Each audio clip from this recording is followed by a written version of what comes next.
Assalamualaikum warahmatullahi wabarakatuh. Kembali lagi bersama Sanjo Store.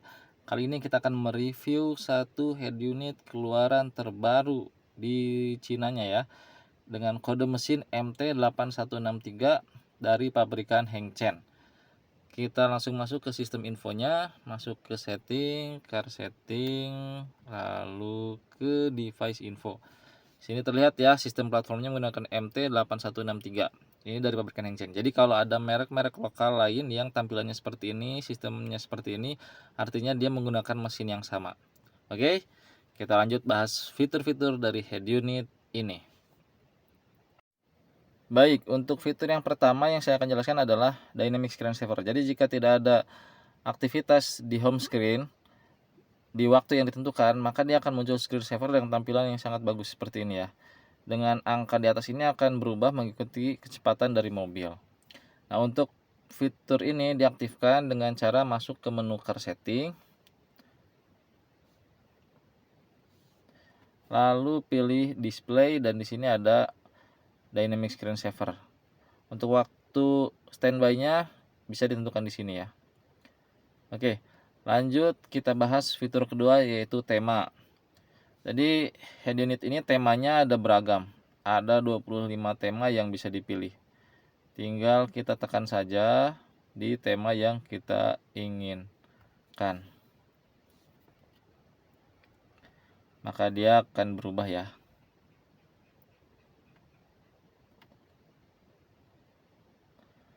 Menunggu beberapa saat untuk pergantian tema ini, tidak bisa langsung. Nah, ini hasilnya ya.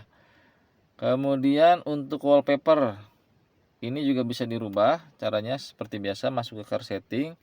Tadi di menu display sama, kita pilih wallpapernya animasi ya. Kita gunakan yang sudah ada default aja, yang lubang hitam, kita setel sebagai wallpaper. Oke, kita lihat hasilnya berubah wallpapernya.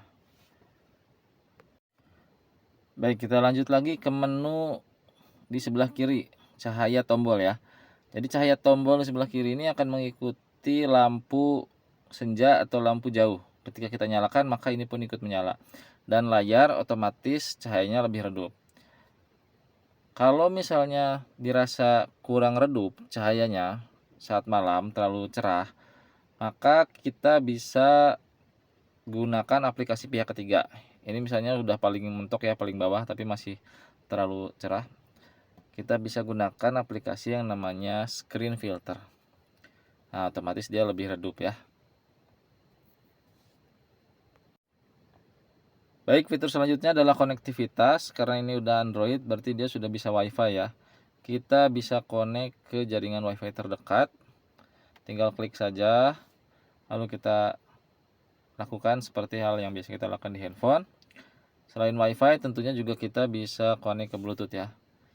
Caranya tinggal kita pairing, lalu kita connect di sini. Jadi kita search dulu, setelah di search nanti kita pairing, setelah pairing itu connect. Nah, kelebihannya dari head unit MT8163 ini, dia ada fitur Bluetooth Net ya. Jadi kita juga bisa tethering Bluetooth, bukan tethering WiFi. Jadi kita WiFi bisa matikan, hotspot WiFi kita bisa matikan, tapi hotspotnya lewat Bluetooth gitu. Kemudian untuk menyalakan musik, kita harus masuk ke Bluetooth musik ini dulu, baru kita play. Baru dia tersinkron antara musik di handphone ke head unit gitu ya. Kemudian untuk kemudi, ini juga sudah mendukung remote steer ya. Cara setting remote steernya ada di sini di car setting bagian general, lalu enter switch setting interface. Ini saya sudah di setting semuanya. Kita tes ya untuk volume up and down, terus bisa juga ke home ya, sangat beragam. Ada satu hal yang terlewat untuk koneksi ya, dia juga sudah mendukung GPS eksternal. Kita buka di sini, akurasinya bisa sampai 1 meter sebenarnya ya. Ini karena saya lagi di garasi, jadi mungkin akurasinya tidak setinggi yang kalau misalnya kita berada di luar gitu. Lanjut kita ke bagian paling utama yang kita cari-cari dari sebuah head unit ya. Yang pertama adalah dia mendukung fitur navigasi. Sini kita bisa Waze atau Google Maps ya. Kemudian yang kedua tentunya adalah fitur hiburan. dia sudah bisa YouTube. Nah, kemudian jika kita dalam perjalanan, alangkah baiknya kita gunakan fitur yang spesial dari head unit ini adalah fitur split screen. Jadi kita bisa klik tombol kotak tadi ya, yang di kotak, lalu kita tekan, tahan, lalu kita geser ke sebelah kiri, maka YouTube akan ada di sebelah kiri. Kemudian di sebelah kanannya kita pilih Waze-nya, maka kita dapat melakukan navigasi dipandu oleh Waze dan mendengarkan musik atau menonton video yang di sebelah dari YouTube secara bersamaan dalam satu layar. Sebenarnya dia juga mendukung VIP ya. Tadi split screen, dia juga mendukung VIP. Anggap kita punya DVR ya. Ini saya punya DVR di sini. Dan ini kita bisa minimize. Nah, dia akan muncul layar di sini, lalu layar di sebelah kanan kita tetap gunakan Waze. Jadi akhirnya kita bisa gunakan 3 aplikasi dalam satu layar. Sorry, SD DVR-nya nge-close tadi ya. Gak sengaja kepencet. Nah, ini sebenarnya lagi merekam tapi karena malam jadi buram ya. Kita bisa perbesar. 3 aplikasi dalam satu layar. Kemudian bagaimana dengan kualitas suaranya? Kita lihat di bagian equalizer ya. Dia sudah 16 band yang bisa diatur dengan style finger ya. Diubah atau menggunakan preset yang sudah ada di sini. Dia juga ada fitur surround sound dan bass boost ya. Kemudian ada juga pengaturan suara untuk setiap speaker, kanan, kiri, depan, belakang.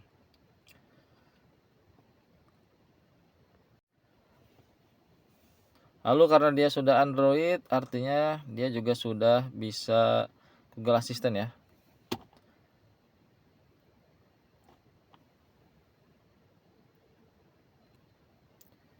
Buka YouTube.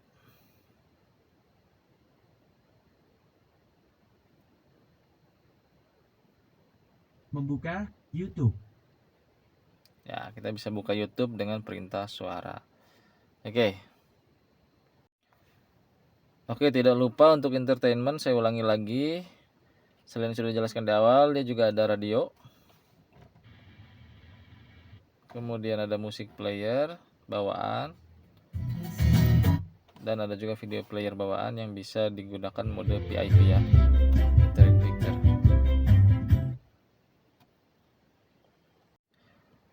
Baik, selanjutnya kita akan bahas mengenai settingan yang ada di head unit ini ya. Pertama kita mulai dari settingan jam.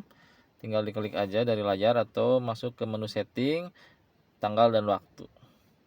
Sini harus waktu Indonesia Barat ya, +7.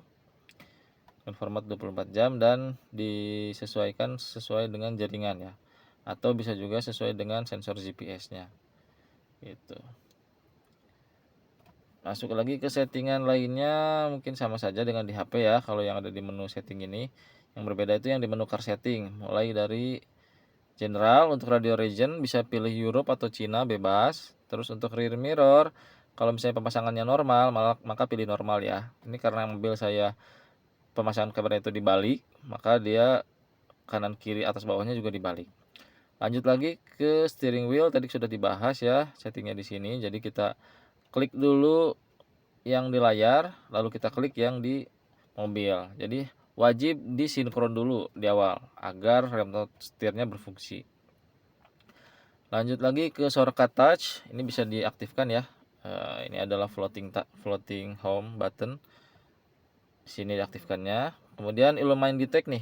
Ini kalau diaktifkan maka nyala lampu di kiri sini akan mengikuti lampu jauh mobil ya. Ini karena saya off kan berarti dia akan nyala terus. Kemudian settingan can watch video while drive ini diaktifkan saja agar kita bisa menonton sambil berkendara. Kemudian reverse line on. Nah, kalau misalnya kita punya kamera mundur dan tidak ada kamera bawaan, maka ini di nonaktifkan saja. Tapi kalau misalnya kamera mundur kita tidak ada garis bawaannya, maka ini diaktifkan gitu. Kemudian autoplay musik ini bisa kita aktifkan. Jadi ketika kita colok USB, maka otomatis musik player bawaan akan nyala dan menjalankan musik gitu. Kemudian untuk mengatur default dari navigasi ya, kita gunakan Waze. Kemudian berikutnya adalah menu display. Ini yang tadi screen saver diatur berapa detik, terus screen savernya berupa apa di sini. Kemudian cara mengganti wallpaper juga di sini. Kalau misalnya mau yang pilihan sendiri di sini foto saya ya. Oke.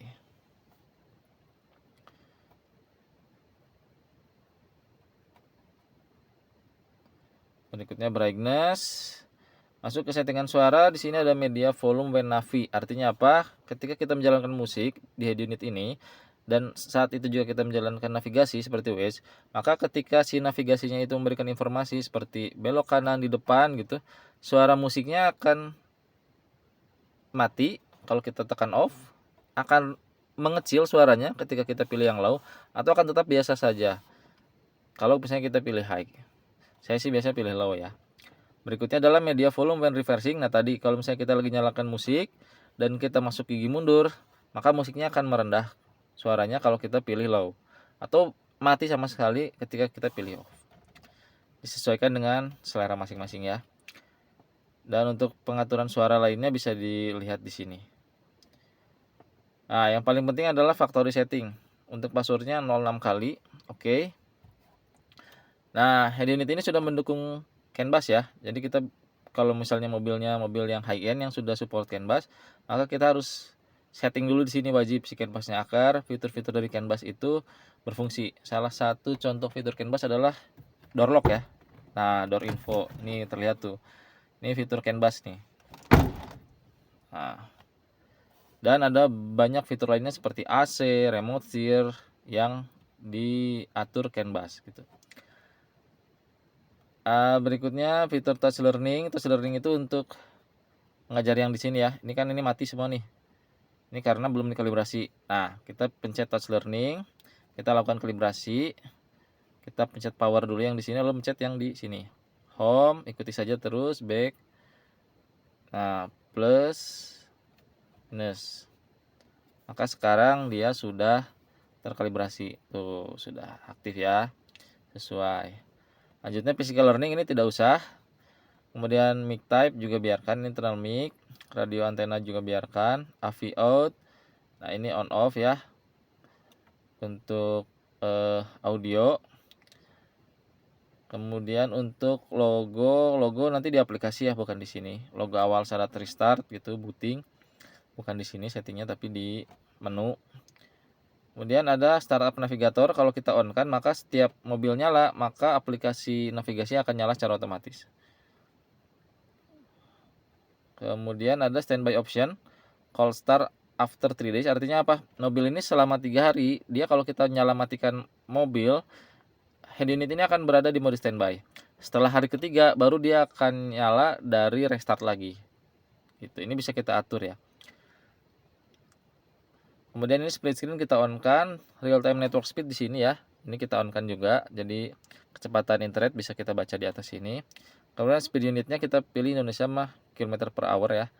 Ini RDS untuk radio, kita setting on juga. Ini video playernya kita bikin PIP. Kemudian untuk Bluetooth pairing mode ya, usahakan pilih passkey entry. Kemudian untuk voice controlnya pilih Google. Aux audionya bisa di on kan kalau kita pakai amplifier tambahan ya.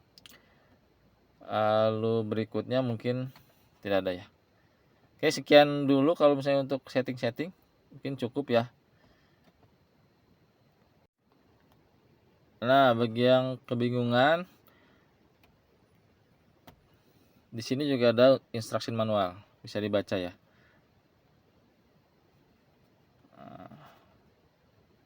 Oke. Mungkin dari saya untuk pembahasan MT8163 ini cukup sekian ya. Ini ditenagai prosesor terbaru Cortex A53, jadi dia lebih smooth, lebih bagus. RAM 2GB asli ya, dicek dengan AIDA 64 real. Kalau mau beli silahkan masuk ke Tokopedia Sanjo Store. Kalau bisa beli dengan paket lengkap ya, beserta frame dan soket plug and play. Jadi bisa pasang sendiri, dijamin bisa pasang sendiri. Dan hasilnya pun rapih gitu. Terima kasih. Assalamualaikum warahmatullahi wabarakatuh. Salam sukses dan salam sehat selalu. Assalamualaikum warahmatullahi wabarakatuh. Kembali lagi bersama Sanjo Store. Kali ini kita akan mereview satu head unit keluaran terbaru di Cinanya ya, dengan kode mesin MT8163 dari pabrikan Hengchen. Kita langsung masuk ke sistem infonya, masuk ke setting, car setting, lalu ke device info. Sini terlihat ya sistem platformnya menggunakan MT8163. Ini dari pabrikan Hengchen. Jadi kalau ada merek-merek lokal lain yang tampilannya seperti ini, sistemnya seperti ini, artinya dia menggunakan mesin yang sama. Oke, kita lanjut bahas fitur-fitur dari head unit ini.